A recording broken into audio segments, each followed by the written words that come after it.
আলহামদুলিল্লাহ, আজকে আমরা অনেকদিন পর বড় একটা ইলিশ মাছ পাইছি। বড় একটা ইলিশ মাছ। হ্যাঁ না, 1 কেজি আপ হইবে, 1 কেজি হইতে পারে। তাও আমি আনতে হাম মাছটা।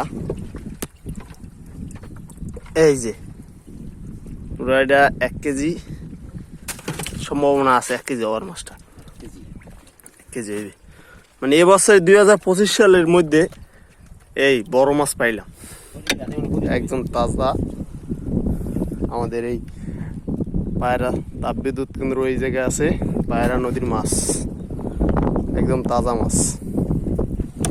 এই মাছটা খাইতে অনেক সুস্বাদু হইবে, একদম অরিজিনাল, কোনো বরফ ছাড়া। মাছটা মনে হয় 1 কেজি হয়ে যাবে।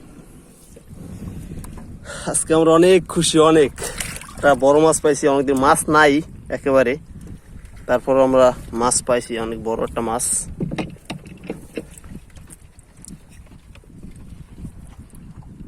তাজা তাজা ইলিশ দেখলে মনটা জুড়িয়ে যায়।